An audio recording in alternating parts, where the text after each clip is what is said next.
Okay, let's go. Well, Maxime, thank you very much for joining me today. It's a distinct pleasure to be able to get the chance to speak with you. But of course, my audience is more than just Canada. So before we get rolling, there's so many things to talk about going on today. Can I just get a brief kind of synopsis of your career, both in the political sphere as well as in the private sector? Yes, absolutely. Uh, I'm a lawyer by profession. I work in a financial sector and in a banking sector before being in politics. I work, I think it was 10 years with the National Bank in Montreal. I was VP over there. And also I worked for an insurance corporation, Standard Life, based in UK. So before working for the bank, the National Bank. So I have a full background in banking and insurance. And after that, I decided in 2006 to jump into politics. I've been elected in my riding in both for the last 30 years. I was not elected at the last election. I was defeated, but I'm still the leader of the People's Party of Canada. And at the next election, I will for sure be running. I don't know where, I don't know which riding, we'll decide that. The most important for us right now is to be sure that we'll find the right riding for me. The country is huge, as you know. I hope I'll be able to run in Quebec or maybe outside Quebec, we'll see.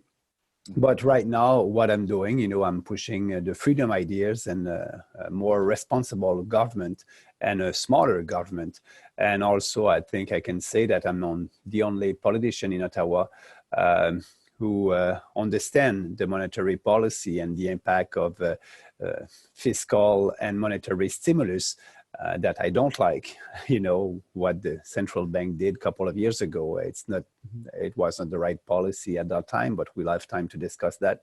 So yes, I was an entrepreneur before being in politics, and I decided to be in politics because I wanted to fight for what I believe: individual freedom, personal responsibility, respect, and fairness. And I left the Conservative Party of Canada. I was a minister under Stephen Harper government in Canada. And I decided to create the People's Party a year and a half ago because, I was not happy with the platform and the ideas that the Conservative Party of Canada was at that time before the election arguing for. And all the ideas that they put in their platform, it was not what I believe. They're like the Liberal, and I like to call them the Libcon Party, the Liberal and the Conservative in Canada. So we create the People's Party based on principles, based on strong principles and a strong vision for more freedom and a smaller government in Ottawa. We had 1.6% of the vote. At the last election, 300,000 people voted for us.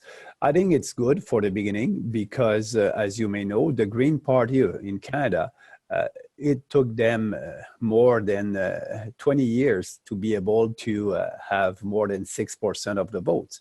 More than 1% of the votes. And we did that in less than a year. So I think the future is great for us. We just have to be out there and push our ideas. Yeah, I love that, and I love your platform and what you just said. And I think it's important for context for listeners to know that you were in the leadership race for the Conservative Party, correct? And that was a very close race. I think you lost by less than a percentage point or around a percentage point. Absolutely, yes, 49%.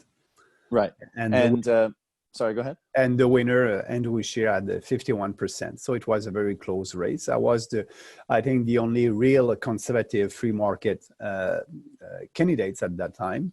And yes, I tried to, we had a platform that was very popular, and I tried to push these ideas to the new leadership at Andrew Scheer.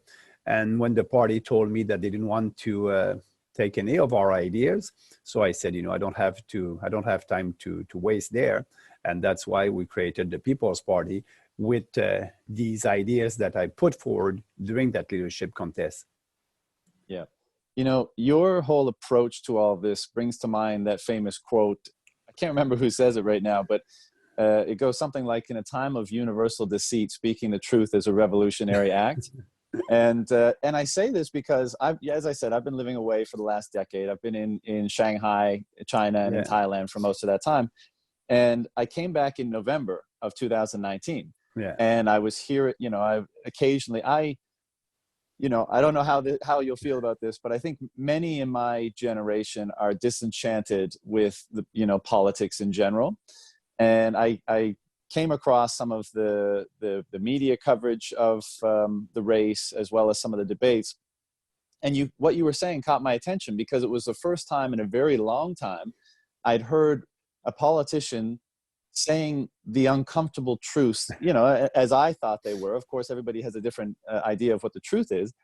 But I was hearing you, speaking with rationale and with logic and reason, irrespective of who you might offend or which voting bloc you may vote against you as a result of saying those things. And I thought that was incredibly courageous. And not surprisingly, the mainstream media seized upon a lot of the things that you were saying and spun them in an incredibly disingenuous way. And so, I would see these things that would call, and again, I'm obviously not promoting these things, but I would see you be called a xenophobic or racist or far right.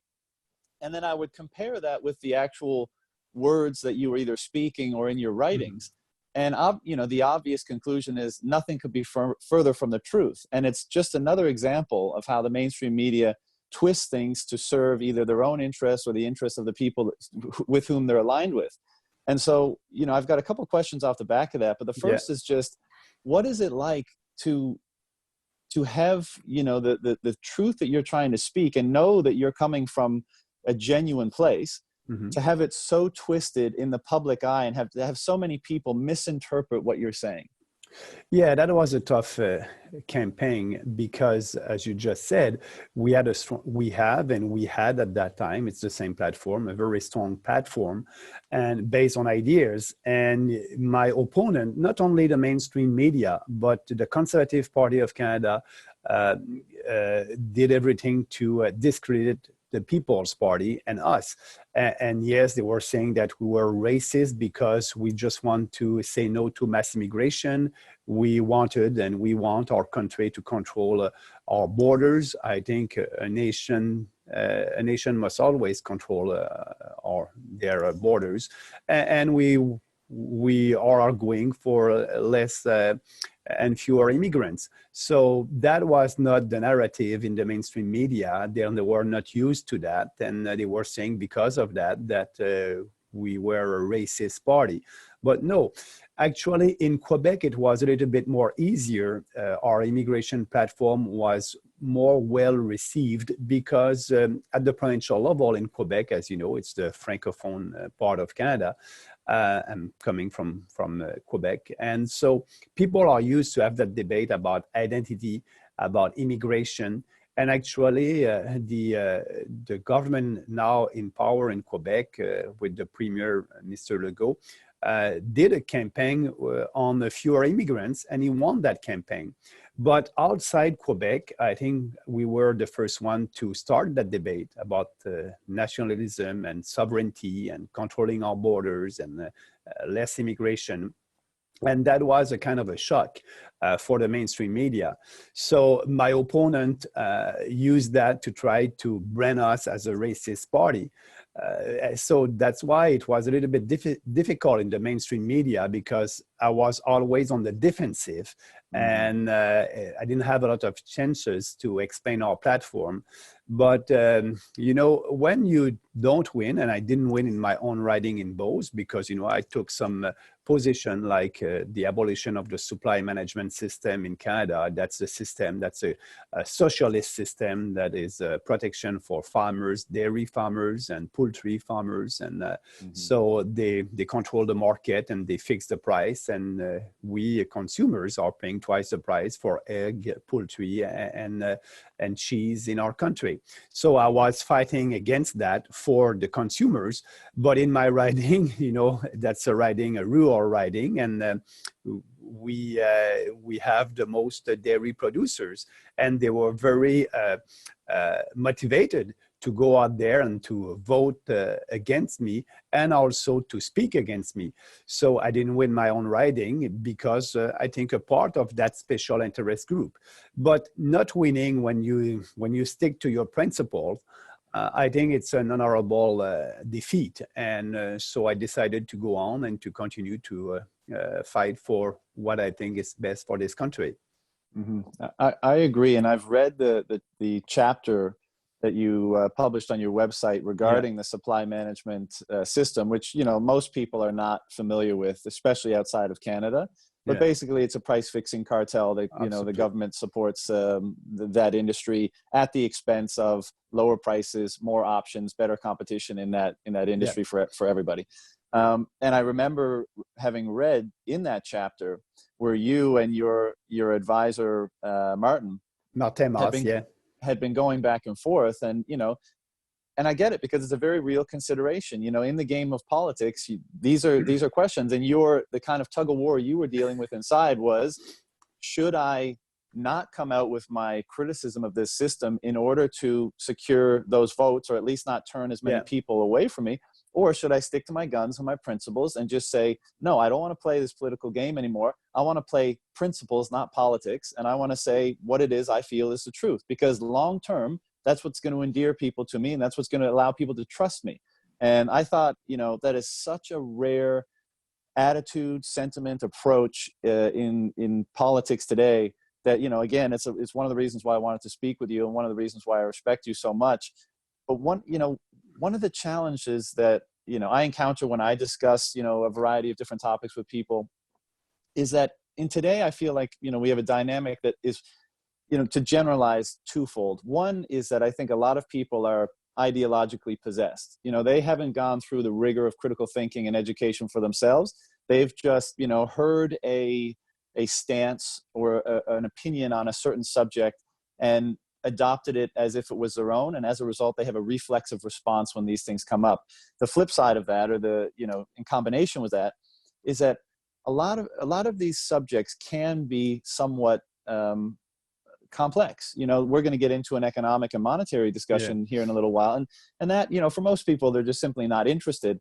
And even if they are, do they have the time? Do they have the resources? All of these kind of things. And what's it like for you knowing that your part of your success and your popularity is directly predicated on how educated the people that you're trying to appeal to are? It's all fine and good to talk about free markets and sound money and all this stuff, but when most people don't have any appreciation for that at all, it's got to be very difficult to both educate and promote yourself simultaneously. Yeah, it is a challenge. And I just want to go back to what you said about what I wrote in that chapter concerning supply management. You're right. I had a lot of discussion at that time with Martin Moss. Martin Moss is my political advisor, my friend also. And you know, for me, it was kind of a tough decision to go. And I know inside of me that policy of the cartel for supply management for dairy, poultry, and eggs was not the right thing for Canadian consumers. But being out there as a politician and say that publicly, and being the only elected politician to speak against that, knowing that in my riding, you know, I won't. It would be very difficult for me to have the support of these people, these farmers. So we had a couple of discussions, and like I wrote in the book, in the chapter, you know, Martin tried to convince me, and so I was hesitating in the beginning, and at the end I said, you know, I'm there for what I believe, so, you know, go ahead. And I'm still very happy that I took that decision. Yes, I didn't win my riding, but at the end, that was the right decision. And we'll see what will be the future. But as a politician, it's always a little bit difficult to try to win votes, and knowing that doing something you will not please these people or that special interest group. And that's why, you know, I was very hard against political correctness. And I said during that campaign that, we are working for all Canadians, and that's important, without trying to buy votes with your money and try to please to a special interest group. And I think the more I'm speaking about that, the better the people understand our philosophy. And like you said, it's a kind of education. People must know that there's no free lunch in this country. There's never a free lunch, and you have to pay for everything that the politicians are giving you. So speaking about against the political correctness and showing people that we can have a better country if we have policies that will be the same for everybody and fair for everybody. That was important in the creation of the People's Party. And that's why our four principles are individual freedom, personal responsibility, respect, and fairness. And our goal is to have all our policies that are in line with our principles. And that's why we have a coherent platform. But we have a lot of education to do. But that's what I like also at the same time. Yeah. Those four principles that you just mentioned, I think they're phenomenal principles on which to base a platform and through which, as a lens to look at policy implementations. But, responsibility, this is a subject I like talking about. It's talked a lot about with the audience that listens to my show and in the Bitcoin and sound money space, generally libertarian, et cetera. Yeah. And, I feel like today, the state has become so large and so influential in our lives that so many people, without knowing it subconsciously, have relinquished so much of their responsibility, whether it be financial, whether it be related to health, whether it be related to education.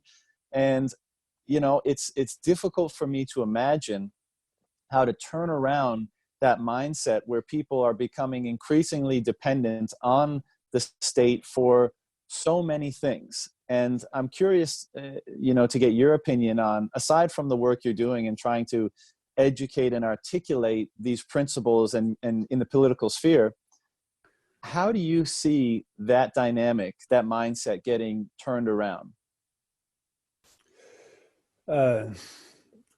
It is a huge challenge for politicians, but when you speak the truth, what you believe in with passion and with conviction, at the end you will win. At the end, the best ideas will win. I like the debate of ideas, and that's what I'm doing as a politician, debate ideas.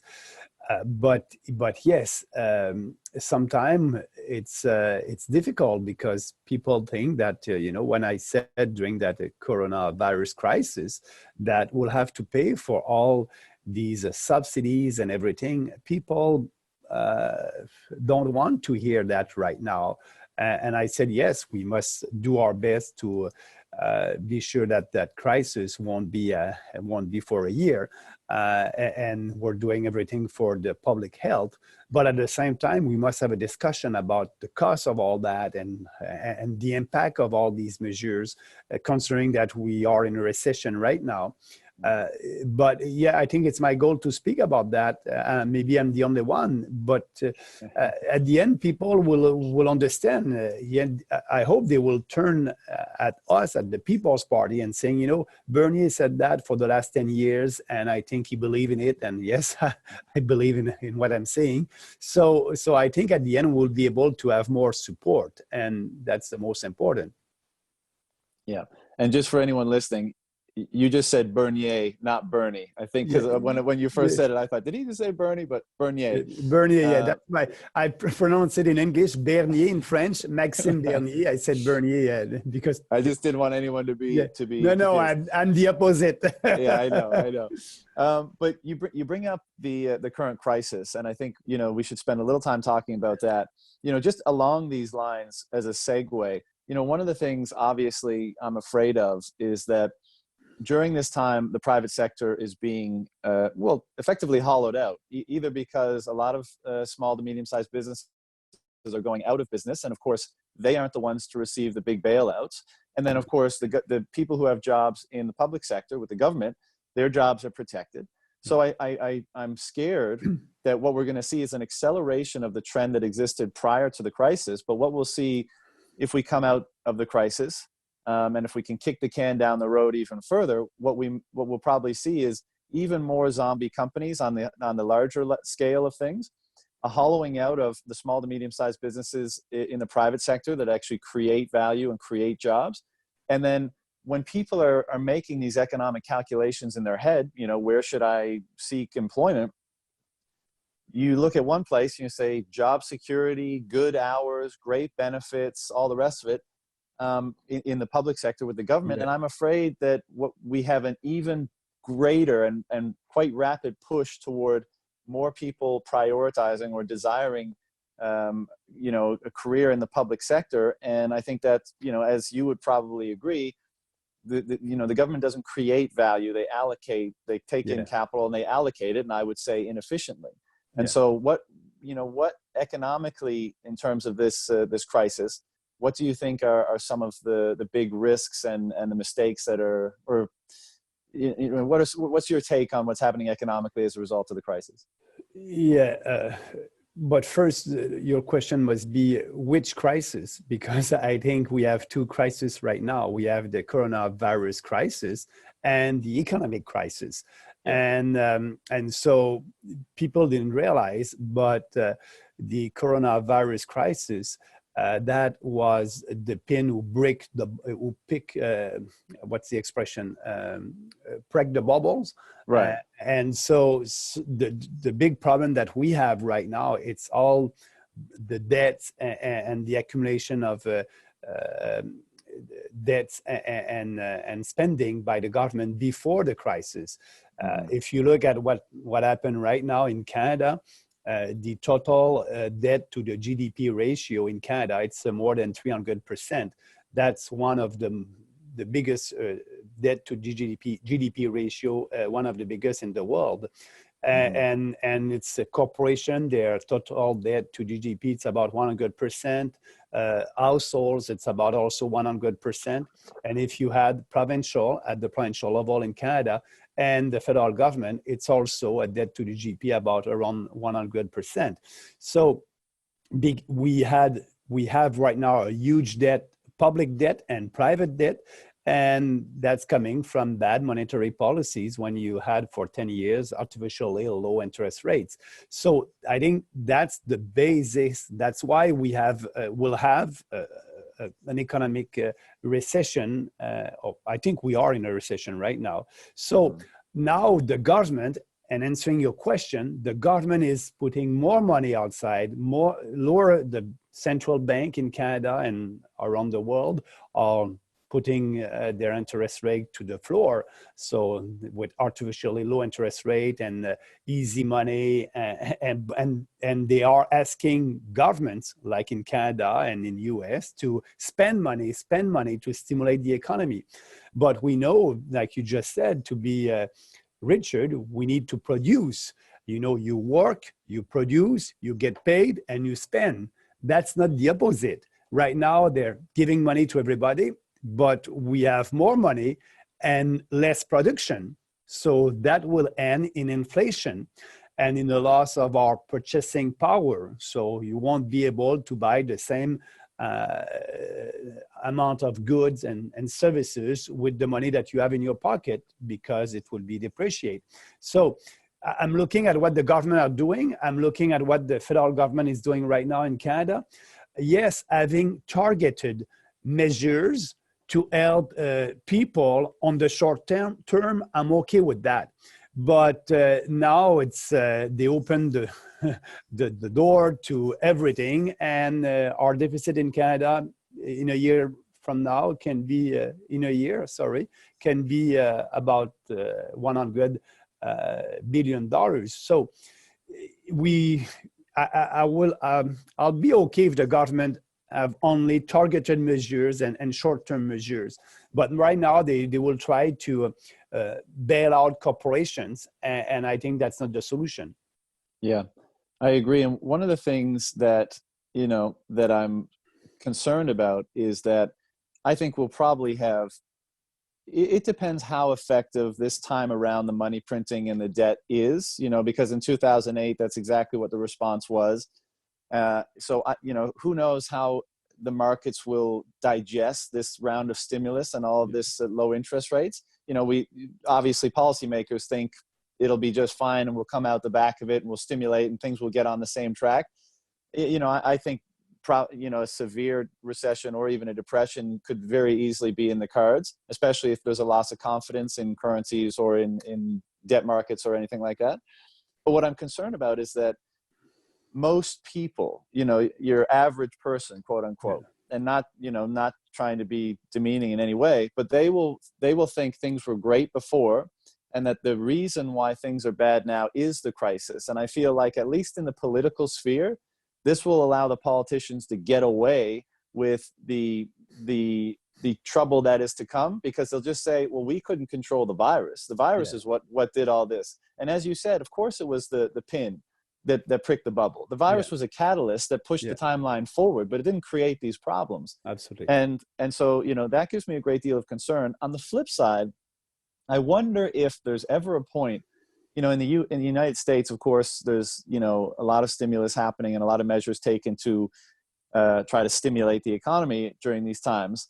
And I'm wondering if, when people start hearing the word trillions and tens of trillions, how many people will start asking, where is this money coming from? How can the government just conjure this out of thin air? Why am I paying taxes, and why am I working, my whole life to put a roof over my head? If $10 trillion or $6 trillion or whatever the number ultimately becomes can just be created by the stroke of a pen or by a database entry, by the government. And and hopefully also, with all the time spent at home right now, perhaps people are spending some of that to learn about what's going on. Now, I'm not too hopeful of that. I think most of the time will be spent on Netflix and whatever else, but you never know. This provides an opportunity for those people that just were too busy to think about these things more critically before. Maybe it's providing an opportunity to do so now. You're absolutely right. The governments and central banks, what they are doing right now, it's not new. They did that in 2008. And after 2008, the last decade, that was the worst decade in Canada after the 1930s, if you look at the economic growth. So we had an average of about 2% economic growth every year the last decade. So they didn't create anything. They didn't create wealth, and they didn't create real growth the last 10 years. So now they're doing the same thing. So that will be worse. But you're right. Politicians will say, oh, it's not what we did before. Like Justin Trudeau just said yesterday, we managed the economy pretty well. And, in sunny days, we did what we had to do. And now we have money for the raining days. And that's not true. We had a huge deficit, and Justin Trudeau and the Trudeau government added more than $100 billion on our debt the last 5 years. So no, they didn't manage the budget well. And so no, we don't have any rooms right now. And that's why we'll have a huge deficit of maybe $100 billion. So they will use, like you said, the crisis to say, no, it's the coronavirus crisis. That's why we have some problem in Canada or all around the world. But at the end, where that money is coming from, I think you're right, saying that people may not realize that, throwing billions of dollars, and the experts are saying, we're going to give liquidity to the market, and all these buzzwords coming from the financial sector. Maybe people don't know that it's printing money. But I was pretty surprised by a piece in a French newspaper, La Presse, last weekend. And the title of that article was "Where That Money is Coming From," and the answer was just at the end. And an economist said, today's deficit will be tomorrow's taxes. So government will have to tax, and maybe we can have inflation. So at least at the end, they were saying, you will have to pay with higher taxes, or it will be inflation. And as you know, inflation is a hidden tax. So you'll have to pay because you're going to lose some of your purchasing power. But at least at the end of that article in French, they were saying the truth. But we need to have more piece like that in different newspapers, but we don't have, that's not a question right now. People, I think the journalists, they maybe don't realize also, like a lot of people, that it's, money is not falling from the sky or grow on trees. So not yet, but it's about to, by the sounds of things. Yeah. Now it's about to. So we'll see what will happen. But that's why I'm tweeting about that. I'm speaking about that, and I'm saying, that we will have a cost to pay, and we all be poor if we have inflation in our country. I'm not saying about 2-3% inflation. It can be a 2 digits inflation rate. So that will hurt everybody. Yeah, absolutely. And I think one of the unfortunate aspects of this is, there's been growing inequality for some time. And if we could just loosely, there's many variables, of course, but in the 2008 financial crisis, a lot of the stimulus went into asset prices, right? Yeah. Stocks, bonds, real estate, these sorts of things. And having gone into there, you can you're still going to get inflation in those asset prices, but the inflation doesn't show up as much in consumer goods. And so now it's shown up in public sector consumer goods, like the cost of education and the cost of healthcare and things like that. But people have a way, like if the cost of my bread doesn't go up, then I guess there's no inflation. I think most people generally think like that. Yeah. And if you're able to own assets, then you benefit from it. And so you're not that upset about it. And you've got this growing inequality between the people that actually own assets that benefit from inflation and those that are more or less paycheck to paycheck and have to fund this inflation. What's interesting this time around, I think governments all over the world, and they're signaling this now, they're going to have to give money directly to citizens because they force them to stop working. Yeah. And so they have an obligation to give money directly. And if that happens on even a moderate scale, I think then after this deflationary period where a lot of debt, there is a drawdown of liquidity in the system. I think when the money gets in the hands of, when this helicopter money gets in the hands of the people rather than asset prices, and you can make the case that it should have gone there in the first place, because why bail out the big companies and why put it into asset prices? Why not help the man on the street, the man or woman on the street? But once it gets in their hands, then I think we see, inflation on a scale that probably nobody living today has experienced. Yeah, absolutely. Because the last time we have huge inflation, it was in 1980s, and 25% interest rate at that time. So, and huge inflation, but people under 50 years old didn't leave that. They didn't know about that. So, but now I think there's a big risk with this kind of inflation in the future. But like you just said, before that, we may have deflation, and that's good. Look, the price of gas right now at the pump, it's very low, so it's good for consumers. So you'll have some kind of price going down on the short term, but after that, it may be huge inflation.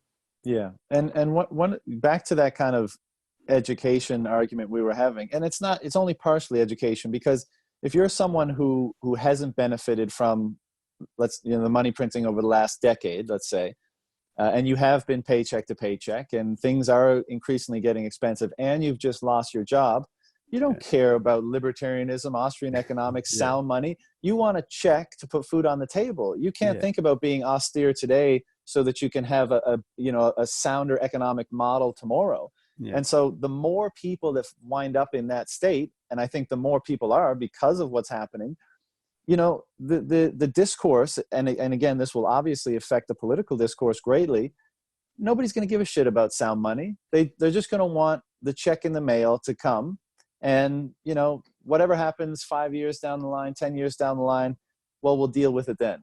And so as a Yeah. politician who has to speak about these things publicly, how do you contend with, you know, the immediacy of people's needs versus what you know is a systemic, you know, reworking that's required? Well, you know, you're right. You know, people don't realize what's happening right now, and they will when they will lose their purchasing power. At that time, they may realize, okay, so me as a politician, if people are saying in 5 years from now, you know, Bernie said that for the last 10, 15 years, that may help me for my political future, saying people say, oh, we can trust him, you know, he said that for so long time that, you know, he will act on what he said in the past and what I'm saying right now. So I will be seen as the politician who knows all that monetary infrastructure and central banking and all that. So but for the short term, I won't have that discussion with mainstream media. They're not interested in that discussion. So my strategy is to use social media and doing interview with you and other people. And I have a new also YouTube channel, the Max Bernier Show. You can see it at the YouTube, the People's Party of Canada official YouTube channel. And I'm trying to speak about policies and the economy, and so everything that is affecting us in Canada. And I'm using the social media to promote that, to tell people, you know, you'll have to pay and we'll need to change that system because it is not sustainable for a long term. And on that topic, you know, you mentioned central bankers, and obviously you've been working in politics for a number of years now. Are there any discussions? So forget the public discussions for a moment, but in you know, in private circles, in the closed door meetings in government, as it were, are there any discussions about sound money? Oh, no. Or are politicians just far too motivated to keep that printer going to satisfy constituents and to get reelected and things like that? No, there's no discussion like that at the political level. And when I was a member of the Conservative Party of Canada and we were in government, we didn't have that discussion. You know, monetary policy, it's for the Bank of Canada, and the Bank of Canada is independent from political interference. So you don't have any discussion about monetary policy. I remember a time I said, because in Canada, every 5 years, the finance minister signed an agreement with the Bank of Canada about their strategy for the next 5 years. And usually it's about the inflation target. And we were in government at that time and we had that discussion. And I said, you know, we must have an inflation target of 0%. Because, you know, inflation, it's not good. Why having 2% inflation? If it's so good, why not aiming to 20% inflation? You know, and so, but I was the only one, and people said, no. And after that, the Conservative government signed that agreement with the bank with an inflation target of 2%. So there's absolutely no discussion. And politicians are not all like ordinary Canadians. They don't know anything about monetary policy. So you don't have any discussion about that. And my experience when I was in government, when I was in a caucus with conservative colleagues, nobody understands monetary policy, and you don't have any discussion about that. Mm-hmm. Can I ask you, I'd like to ask you a technical question, which I don't know anything about, but, you know, when the US government borrows money, or one of the ways they get money is they sell they make treasury bonds. They sell them to the Fed for Federal Reserve notes for dollars, and that's how they fund a lot of things they do. How does it work in Canada? You know, when the government runs a huge deficit, when they borrow money, what's the relationship with the Bank of Canada, and what's the process of them borrowing money? Could you shed some light on that for me? Yeah, it's about the same what's happening with the Fed and in US.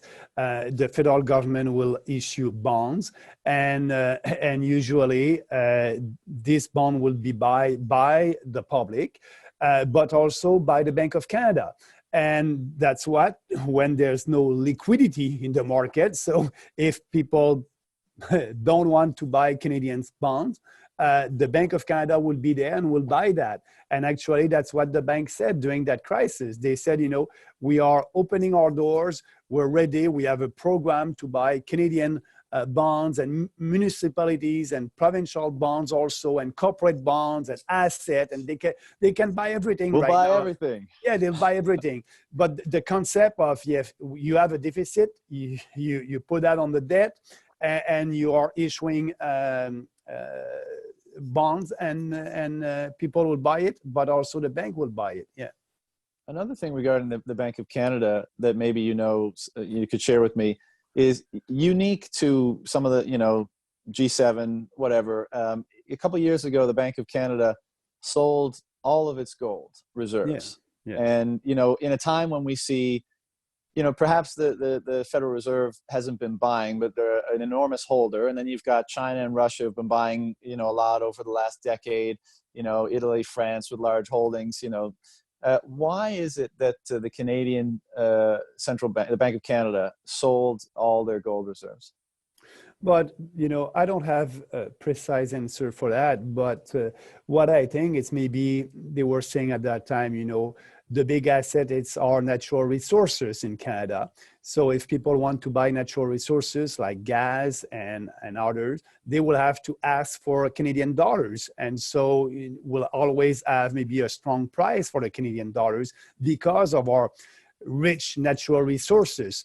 And but that's I don't know if it's why they did that, but I think the only kind of argument I can have in favor of that, it's because maybe Canada is rich with natural resources, and people will ask, when they are buying our natural resources, they have to give us Canadian dollars, so they are asking for Canadian dollars. So maybe the demand,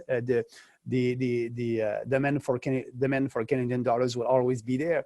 But I think for me, a central bank must have gold, because that's if you look at the history, gold was always there, and to protect saviors and keeping some money. But when you don't have a link with gold, you have printing money, and as you know, we didn't have that. The last link for gold was with the US dollar in 1971, when they closed the gold window. They were calling that at that time. So now the Fed can print money without having gold to back that. But I agree with you. Other central banks are buying a lot of gold, like China, like Russian central bank, and maybe they want to be ready if the American dollars is not the international monetary unit anymore. So we'll see what will happen. Yeah, and so let's break into the monetary component of this discussion then, because a very interesting discussion. Monetary history I find incredibly interesting, although probably you as well, but we're probably in the minority of people. Absolutely. But do you think, you mentioned that the central bank should have gold in the reserve so that there's some sort of restraint on the amounts of money that they can create. The first question is, or they will be able to keep more confidence in their money. Right. Do you think, in a free market system, a central bank is required or is a good thing? I don't think so. We didn't have a central bank in the 19th centuries, and we had a kind of a gold standard at that time, and we had a lot of prosperity, real prosperity.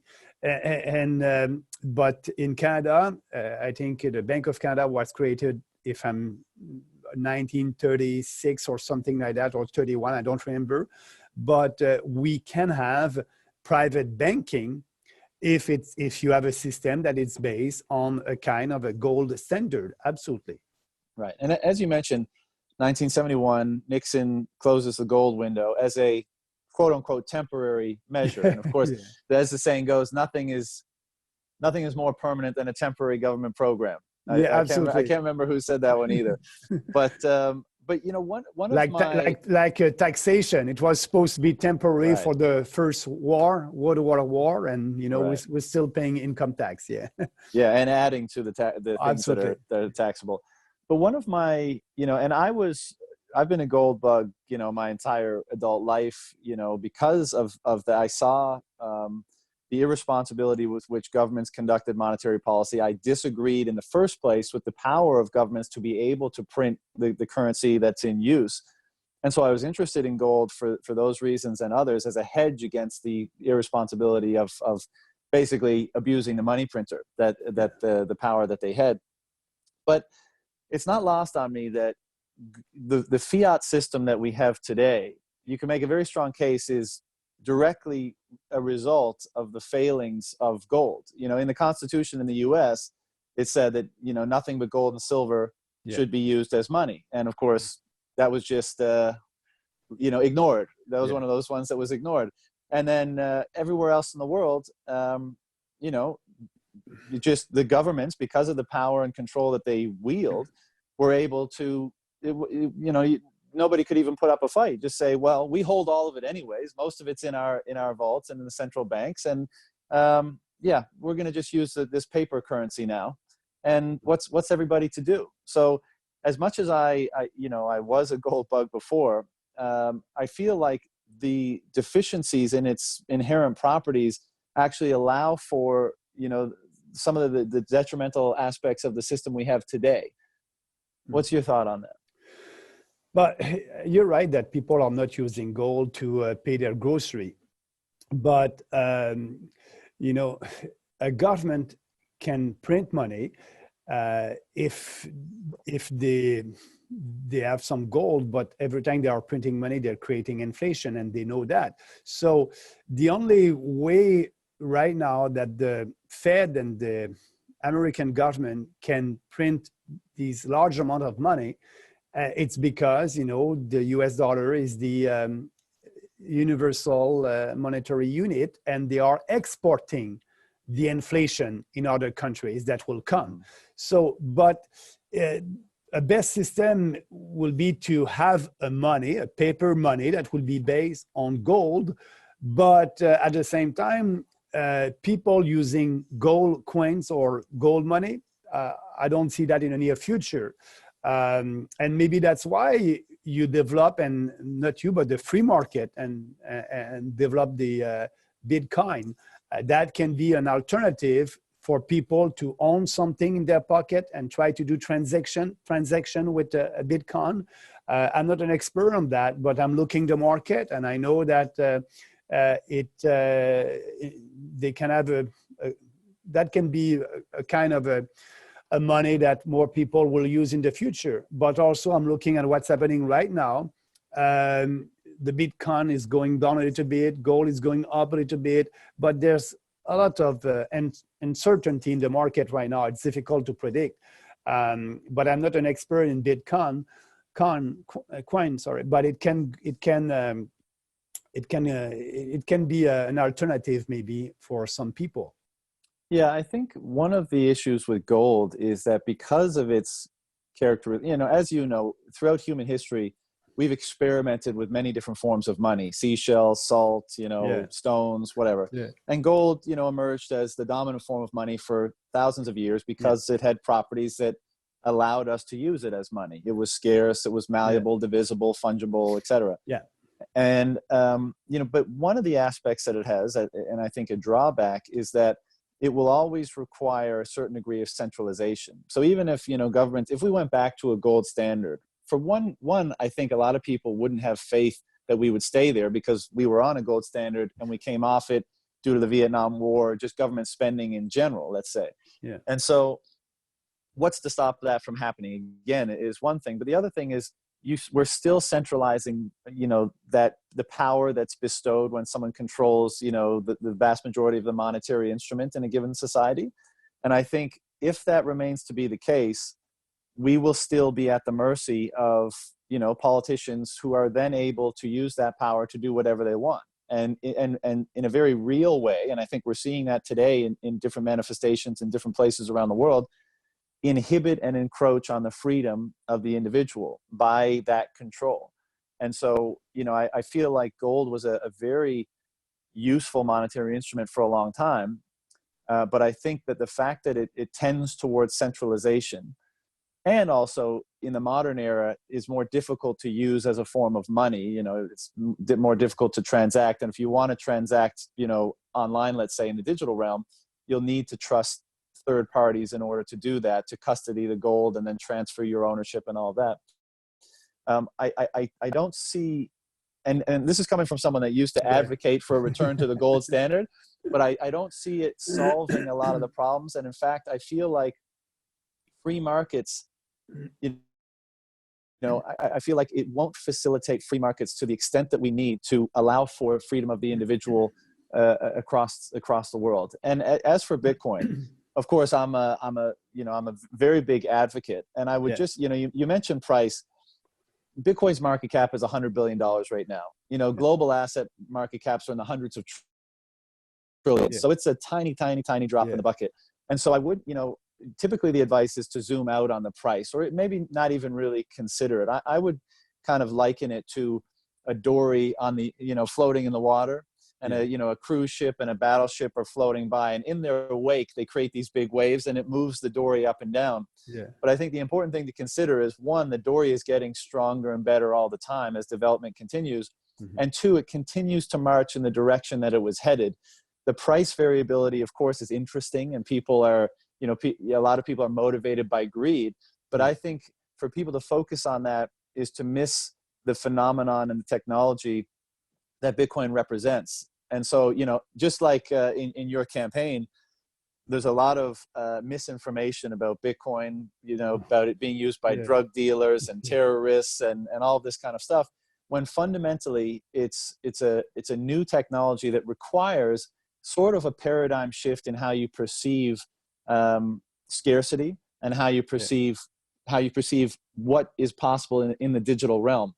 And so, for me, as much as I still feel almost an emotional pull towards gold, I don't see it solving the issues of centralization of power that have plagued us for, most of human history. And I think Bitcoin, in that there's no centralized authority, and that each individual is both the one to custody their own savings in Bitcoin, as well as not requiring a third party to use it, is a tremendously powerful and possibly revolutionary thing. Yeah. But the goal for gold is to have competition. And more than 100 years ago in Canada, the Bank of Montreal had their own money back with gold.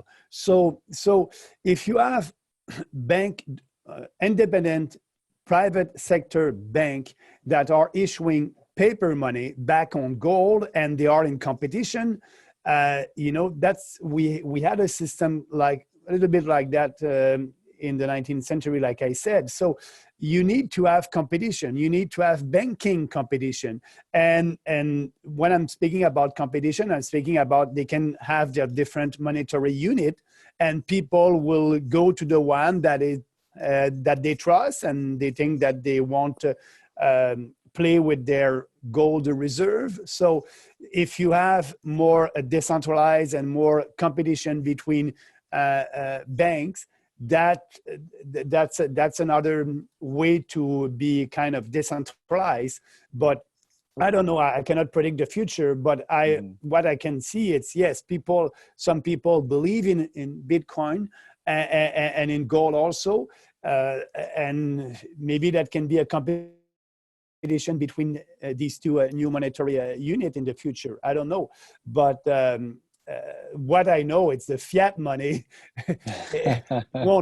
doesn't work. Yeah, well, that I completely agree with you. And just to finish that conversation about gold, I was very interested in the free banking era as well, and studied it. And but the one fault in it is that whatever characterized that era led us to this era. And so it meant that it was inherently corruptible in some way.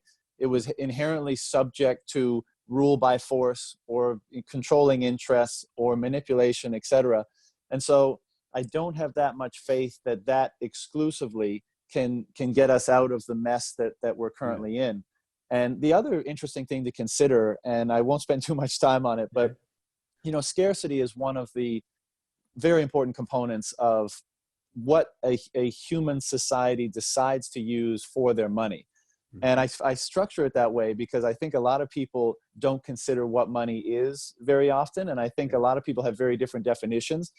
I think, I generally characterize it as the fundamental organizing mechanism for human economic interaction. Yeah. And so what properties does such a thing need to facilitate the most voluntary exchange between human beings for the purpose of elevating life for everybody?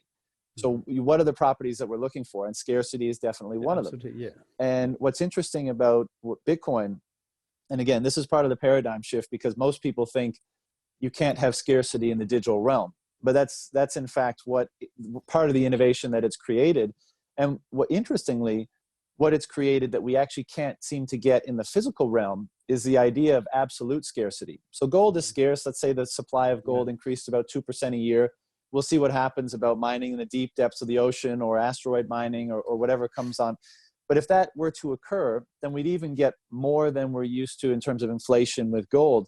The idea of absolute scarcity, that there's an absolute limit to how much of something that can be created regardless of the market demand that exists for something, is not something that we've had to contend with very much in our lives. The only thing I can think of that is similar is our time. Once we spend it, we don't get it back. There's a limited supply for each of us.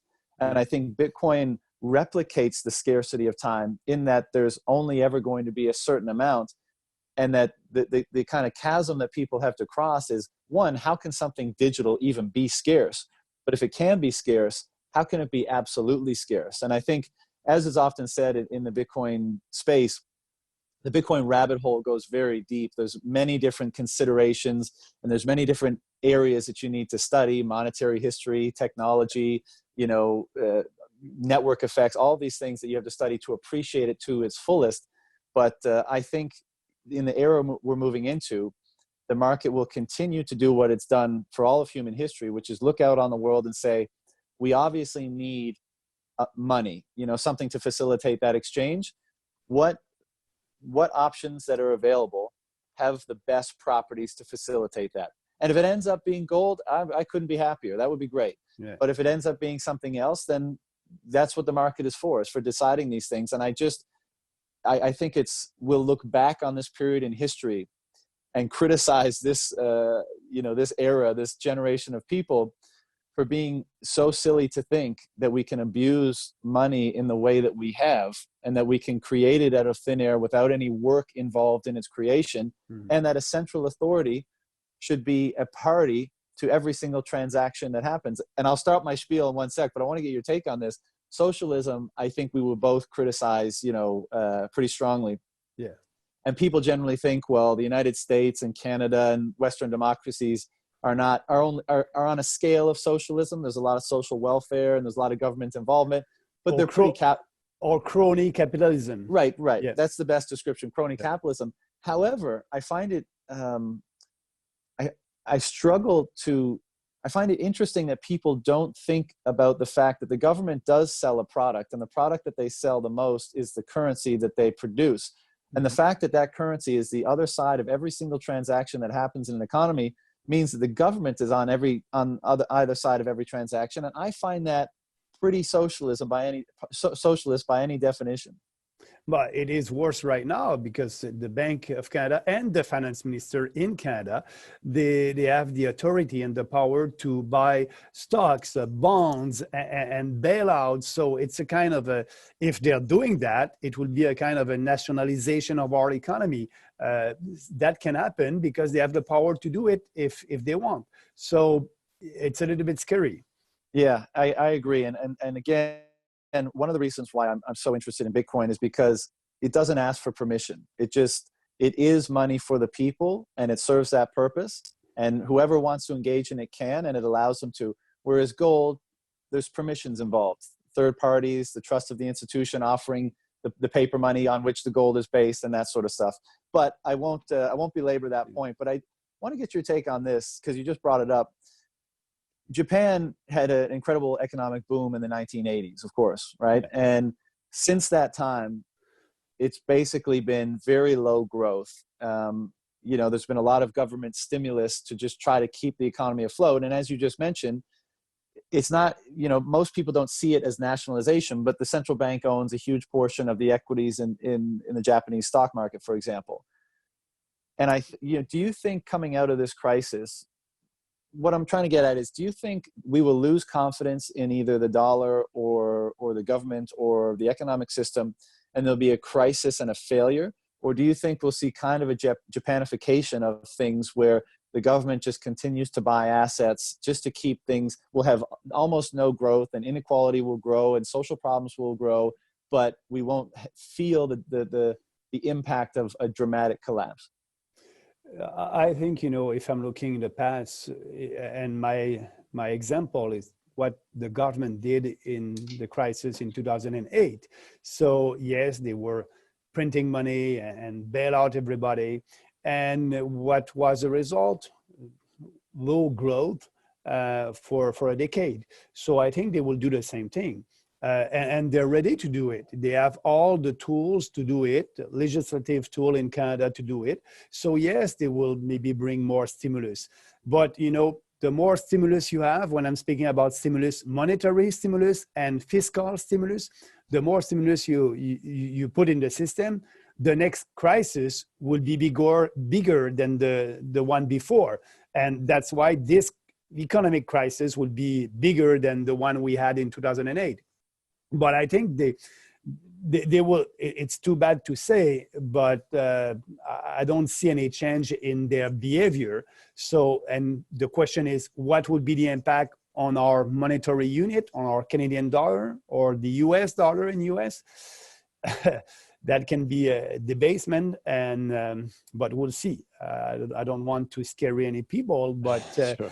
you cannot,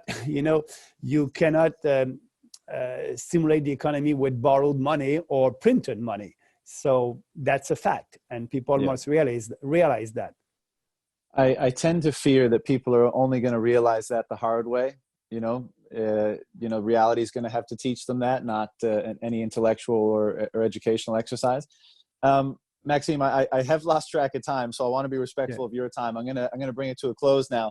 And I meant to actually bring this up on my last point about Bitcoin, but there's and again, your own intellectual pursuits are yours. I don't want to force anything on you, but if you're interested, there's a book written by an Austrian economist, Dr. Safdien Ammous, and it's called The Bitcoin Standard. And I just think it's a very, very concise but very contextual introduction to Bitcoin. It goes through the history of money, sound money, etc. And as a thank you for coming on and speaking with me today, I'd be happy to send you my copy if you're willing to receive it. For sure. First of all, I appreciate that. Thank you very much. And yes, I want to learn more about Bitcoin. It's important for me. I like monetary history. So it's nice. Thank you very much. And yes, I will read it. And actually, you're not the first one. I did a phone conversation with another guy in Montreal that is all in Bitcoin. And he told me, you must buy that book. So I won't have to buy it. I'll save my money. So thank you very much. My pleasure. My pleasure. And Maxime, the last part of this show is usually I just do a very quick word association. Yeah. And if you'd like to pass on any of them, you're more than welcome to. None of them are no surprises, but I'll just say a word and you tell me the first thing that comes into your head. Okay. Democracy. Oh my God. People. Government. Too big. Human rights. Fight for. Violence. No more. Trump. Different. Ego. Ego? Yes. Too much. Wealth. We need more. Privacy. Respect. Hate speech. There's no freedom. Gold. Money. Guns. Protection. Revolution. More. Quiet revolution. Socialism. Too bad. Family. Values. Inequality. More freedom. Liberty. Never too much. Hell.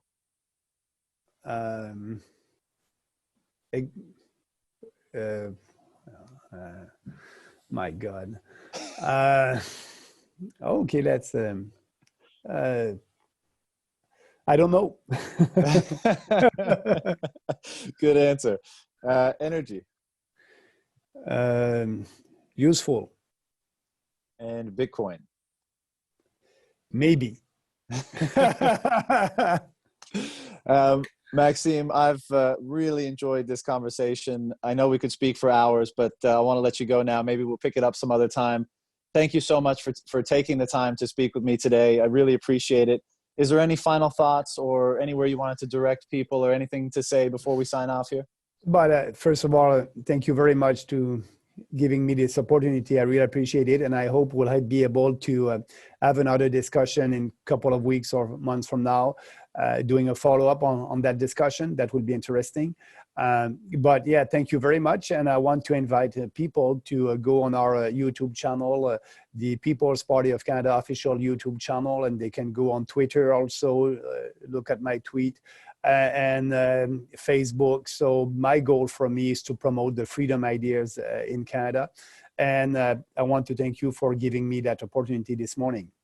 Absolutely. My pleasure. And even as a Canadian who's, somewhat cynical about politics, I have a tremendous amount of respect, gratitude, and admiration for the attitude that you've taken towards what you're doing and the principled approach that you're espousing. And I just hope that more and more people are able to listen to you and, are interested in what you have to say. So best of luck with all your efforts in the future. And I'm sure we'll talk again.